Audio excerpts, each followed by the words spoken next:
Hello and welcome to this week's bonus episode of Planet Critical, the podcast for a world in crisis. This week I spoke with Professor Graham Cumming.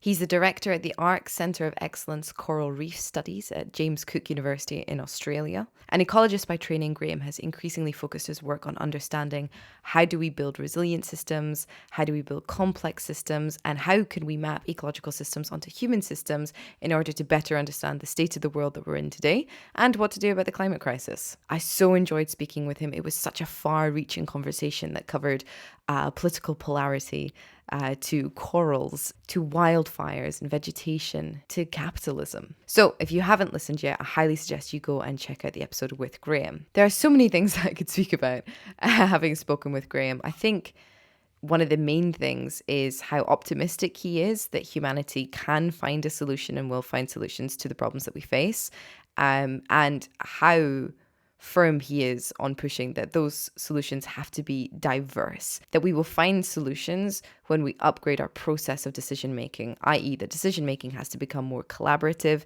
inclusive and diverse. And this is really interesting because he's essentially saying that we don't necessarily have to have the exact solution and vision in mind, but if we improve our processes of how we make decisions or how we get somewhere, then we are more likely to head in the right direction. Right now, we live in a world where extractive global capitalism is the norm and oligarchies tend to rule most pockets of the world. By becoming a more collaborative society, by becoming a more democratic society, really in the definition of democracy, we will therefore be able to just do better.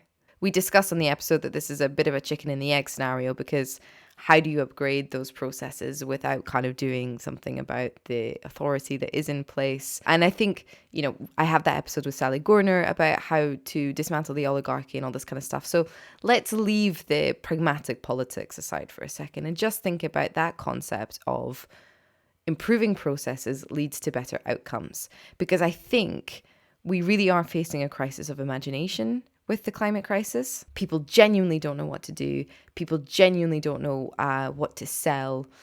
People are in panic, and also because of the atomization of knowledge of what's happened over the past, sort of few hundred years, people tend to focus on one thing like fossil fuels or carbon emissions and say, right, that's it. That's what we have to solve. And of course, the reality is much more complex than that. Then activists are often hit by the right wing, and even commentators like myself, well, what do you want then? How are you going to solve the problem? And they shouldn't be asked to solve the entire problem. What they're doing is raising the alarm, and we all need to be working together to solve the problem. It's on the rest of society to listen and respond. And I think given the urgency, the seriousness, the complexity of the situation, upgrading our democratic processes is something that is actually possible, is something that we could achieve. And through that, we could then Trojan horse climate policies, Trojan horse a better future in for everybody. And I think this needs to be part of the discussion more widely because it is empowering to hear about pragmatic policies that are achievable. And I think most people's sort of gateway drug into understanding the complexities of the world is a frustration with their home politics. And I think it combats the paralysis of perfection. They do say that perfection is the enemy of progress. We cannot possibly envision where the world will be in 50 years' time. We can't even envision all of the pieces that will make the world better from a technological perspective, scientific perspective, because these fields move so fast that we can't possibly know sort of what we'll be dealing with in 20 years. What we do know and what we can change now and what we can have a kind of bird's eye control over, if you will, are our political systems and our political processes. This is coming up time and time and time again on this podcast. That if you want to combat climate change, you make more engaged citizens and you give them more power to collaborate in a better future. And you make better citizens by upgrading their value system. Now, Graham says it takes around 30 to 40 years to shift a value system. So that's like a generational change.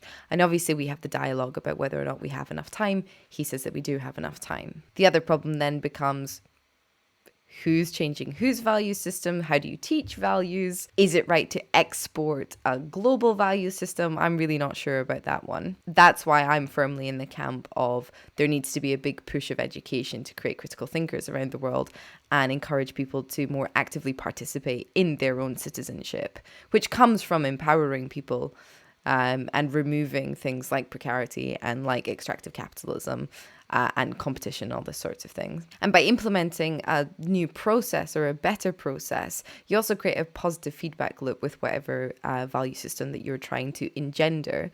And ultimately, perhaps by doing it through process rather than dogma, you will allow for the diversity of belief and critical thought that Graham says is so important, because individuals will create their own sort of relationship to that process, and they will modify it and update it and take it into their own hands, their own locales, etc., etc. That is why process could be such a fascinating component of the solution. The other worrying thing is that when you introduce a process without education or without teaching people that it is merely a process, then it can quite quickly and easily become ideology and a rigid structure that captures people and locks society into a certain direction. This is why Graham says we don't just need resilient systems, we need transformative systems and we need adaptive systems. So even the types of complex systems are complex and an ecosystem within themselves. Everything really is so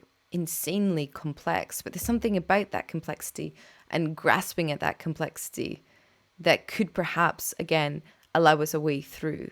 Because if we are, and I say if, we are parts of a larger system, and if everything is part of a larger and larger and larger system until we get up to, solar system and then beyond, then perfecting our function within that system, i.e. perfecting our own process, how we navigate, how we engage, how we behave within that system, and as part of that system, to improve that system, which improves other systems and other systems and other systems, that could be a way to combat the anthropomorphic individualism that has driven a lot of culture and a lot of extractivism, our relationship to the natural world. It could be a way to combine the seemingly opposing forces of naturalist, spiritualist movements and science. It could be a way to combine individualism and collaboration. And it could be a new way to sell the problem, i.e. improve, make it better. I mean, humans love a challenge, don't we? We don't want to. And I think genuinely a lot of people don't. And whether or not this is some kind of internalized process or whether it is sort of one of the driving forces in human nature, but a lot of people don't want to reach a certain homeostasis. There is a striving in every system. That's what growth is. And so to reframe the problem as a challenge to do better, to not only reframe and understand our narrative, but reframe and understand our position and do better within a part of something larger, which means that as individually or culturally or socially or whatever, we will thus be doing better as how we already perceive ourselves. That could be a new way to frame it, and an exciting way to frame it. There is so much in what Graham said. I could talk and talk and talk and talk and talk, but I won't. So I hope you find nuggets of value in everything that I've been spouting over the past 10 minutes. If you liked what I said or you want to push back on what I said, please do leave a comment below and get involved in the discussion. If there's somebody that you want me to get on the show, also leave that below. I will reach out. It often happens that I take listeners' suggestions for podcast guests. If you're new here and you enjoyed this or the podcast episode, do subscribe. And if you're a long-time listener or even just newfound fan, consider supporting Planet Critical on Patreon. It is a support of my patrons that allows me to not only do this work, creating the podcast every week, but also continue my independent investigations as a journalist. So a huge thank you to everyone who is supporting Planet Critical and my work. And thank you everyone else for tuning in with me today. And I'll see you next week.